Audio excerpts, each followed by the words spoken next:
बाकी तो अदालत सब अगर अदालत में भी जाना पड़े, मैं ये कहता हूँ मेरी उम्र 70 साल है। ये यहाँ पे रहते थे, ये उससे पहले क्या बात है, मेरी उम्र की बात नहीं है, ये उससे पहले की बात है। आप अल्फन गवाही देते हैं कि ये जो है चलो मैं अल्फन क्या, मैं हलफ मैं मुमन हूँ, ये हलफ की क्या बात है जी। मैं कह रहा हूँ मुझे जान दे चले, हमको छुपने वाले, हम तो सुल्तानी गवाह हैं। हम ना उनके दाने खाते हैं ना इनके दाने को खाते हैं, हम वो बात करते हैं जो हक और सच की है। ये मेरी उम्र 70 साल है, ये उससे पहले की भी यहाँ बात थी। और की बात पूछनी है पूछिए।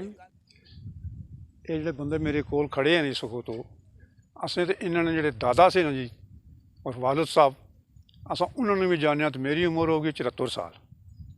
क्या समझियो, मैं एक जंगलात ही मैं एज ए ब्लाक अफसर हूँ। तो इन्होंने सुरत संभाली असां, तो इत्थे आबाद दिखे असां, ये इस जगह ते आबाद रहे। तो हूँ कोई थोड़ा रौला बनी गया इन्होंने, जिस इन्होंने नावेली केस लगी या कोई केस लाने के बाद नावेली इतने असां एक जिरगा भी होया सी। जिरगे इन्होंने दूसरे बंदे की जो उन्होंने सूबेदार साहब ये गल कही सी कि रो जी साड़ा केस लगा होया, केस अगर मेरे हक ना वा तुसाने आकी च हो गया, तो इन्होंने आकी नहीं बल्कि महाजर ने अगर आकी च हो गया तो मैं अपनी जगह छोड़ देसा। जो कुछ मेरा ज़मीन मकान कोठा जो बाड़ी में रह दी ये मैं छोड़ के दे मैं चला जासा। यानी कि तुसी इन्होंने जानते हो, आप इनको जानते हैं? मैं जानता हूँ, मेरी उम्र हो गया 74 साल। इनकी ज़मीन पे ना हक कब्जा हुआ है, नाजायज़ कब्जा हुआ है? बिल्कुल ना। आप हल्फन कहते हैं? अल्फन कहते हैं ना। आप हलफ लेते हैं? हलफ लेते हैं, बिल्कुल हलफ। देखो ना, हम 74 साल से हम देख रहे हैं इनको इधर ही, ये इधर ही रहते हैं। क्या समझो, इधर ही रहते हैं ये। आप क्या हैं यहाँ पे? मैं एज ए ब्लाक अफसर हूँ जंगलात का। अच्छा, आप नंबरदार भी हैं इस इलाके के? हाँ भाई जो है नंबरदार है। हाँ आप नंबरदार भी हैं? हाँ भाई नंबरदार है। अगर जरूरत पड़ी तो आप गवाही देंगे इनके खिलाफ? जिस जगह पर किसी ने बुलाया था इंशाल्लाह हम जाने के लिए तैयार हैं। हक की बात करने के लिए हम तैयार हैं हर जगह। इनके हक में गवाही देंगे? हक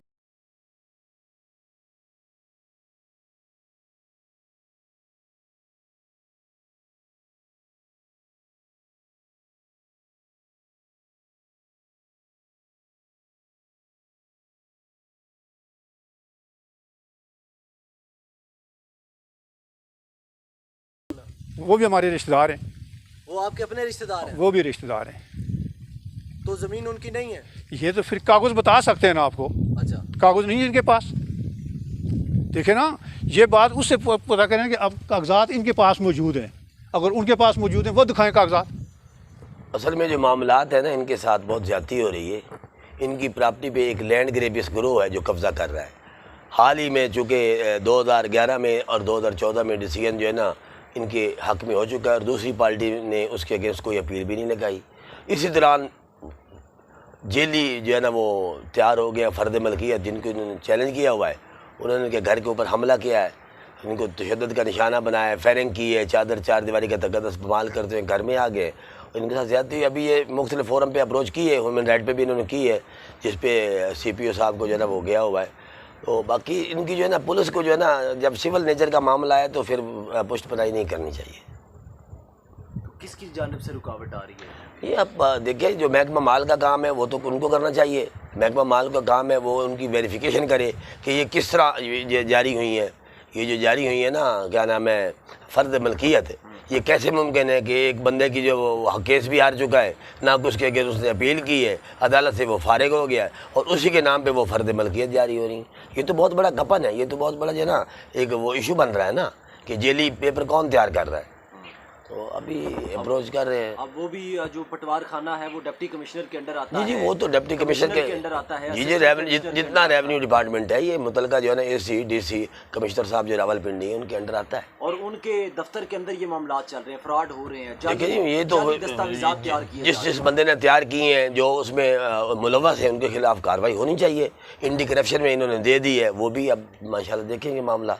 तो बाकी पुलिस को नहीं चाहिए, पुलिस अपने मामलात में रहे। इसका कोई ASI बताया जा रहा है वो? हाँ, बिलाल नामी ASI ये कह रहे हैं कि बिलाल नामी ASI जो है ना वो इनके साथ ज्यादती कर रहा है, उसी के ही वहाँ पे सारा कुछ हो रहा है। बाकी इनसे पूछ ले। क्या मामला पेश आया? मामला ये पेश आया कि 5वें महीने की 21 तारीख को रात को हम इधर पिंडी से आए हैं, क्योंकि हमारा ड्यूटियों का मसला होता है।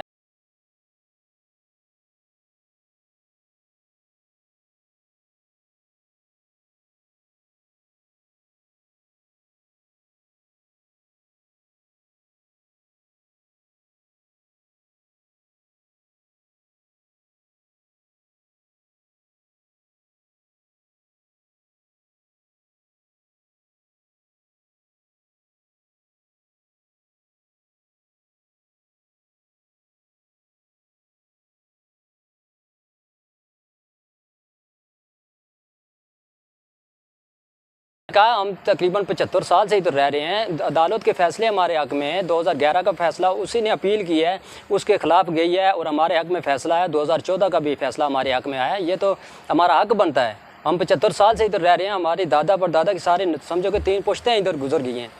तो उसने कहा है कि इस तरह करो, ये अब मैं खुद जाके आपकी ज़मीन पे निशानदेही करूँगा, क्योंकि ये दूसरी जो पार्टी है इसकी ये ज़मीन है। अच्छा, ये किसने कहा? ये बिलाल एएसआई ने कहा है। बिलाल एएसआई ने कहा? जी जी, बिलाल एएसआई चौकी लेतराड़।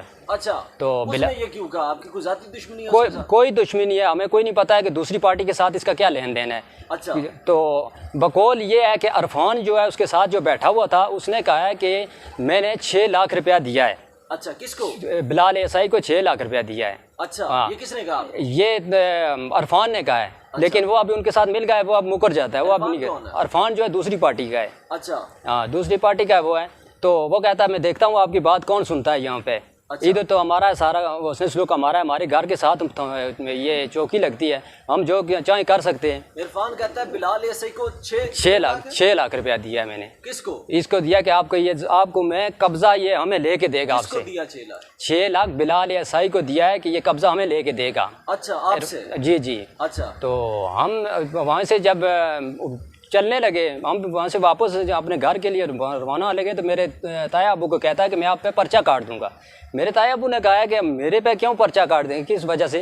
कहते हैं कि आपने वहाँ फसल बोई है ट्रैक्टर लेके। हमने कहा हम 75 साल से इधर रह रहे हैं। 75 साल से हम इधर काबज़ हैं, हमारी 3 पुश्तें यहाँ से यहाँ पे गुजरी हैं, तो आप किस चीज़ का पर्चा हम पे देंगे? फिर हम वापस जब कहते हैं पेपर दिखाओ जी, जब हमने अदालत के फैसले उनको दिखाए तो कहते हैं सब जाली है, ये तो शाम तक मुझे टाइम तो मैं खुद तैयार कर लूँगा। जब ये बात हुई हम वहाँ से चले आए। 6/6/2023 को इसने वही काम किया है, ट्रैक्टर भेजा है, 7 दूसरे मुलज़म भेजे, तकरीबन 4 बंदे, 4 और 8 बंदे जो तो हमारे जानने वाले थे, तो 3-4 जो बंदे थे वो हमारे जानने वाले नहीं थे, कौन है कौन नहीं है, क्योंकि वीडियो में देखा जाता है, जो वीडियो में हमारे सामने हम उनको पहचानते हैं। तो घर वाले यहाँ औरतें थी सारी, बच्चे थे सारे, मेरे अब्बू हैं ये बैठे हुए हैं, ये इधर थे, तो और कोई नहीं था। तो इधर जब ट्रैक्टर लेके आए, हमें कॉल घर वालों ने कॉल किया कि ये ट्रैक्टर लेके आ गए, इतने बंदे हमारे घर पे हमलावर हो गए। तो मैं तो पिंडी था, मैंने 15 पे कॉल किया 11:27 पे। 11 अभी तक आपको कहीं से दाद रसी नहीं मिली? नहीं आई है, नहीं हुई, कोई दाद रसी नहीं मिली? कोई दाद रसी नहीं है। असिस्टेंट कमिश्नर के पास जाते हैं वो भी टाल मटोल करते हैं, पुलिस के पास जाते हैं वो भी टाल मटोल सब टाल मटोल करते हैं, सब टाल मटोल करते हैं, हमें चक्कर लगवाते हैं। अदालत का फैसला आपके हक में कोई कार्रवाई नहीं हो रही? कोई कार्रवाई नहीं हो रही है। हमने 2018 में अदालत का फैसला ना पुलिस मान रही है ना कमिश्नर मान रहा है, ना पटवारी ना कमिश्नर ना जो है ना बिलाल एएसआई, कोई भी अदालत का फैसला कहते हैं ये जाली है सारा। आपके ये आपकी ज़मीन नहीं है। तो एक बंदा है 2011 का फैसला हार जाता है, 14 का फैसला वो खत्म हो जाता है। आप बता रहे थे बड़े अरसे से तैनात है, कितने साल हो गए बिलाल एएसआई को? मेरे हिसाब के मुताबिक तो 5-6 साल लगभग इतना है। 6 साल से मुसलसल ये एएसआई कोटली सतिया में मौजूद है? जी, इधर मौजूद है। क्या ये इधर इंचार्ज चौकी है लेतराड़ में। कितने अरसे से? 5-6 साल तकरीबन इतना।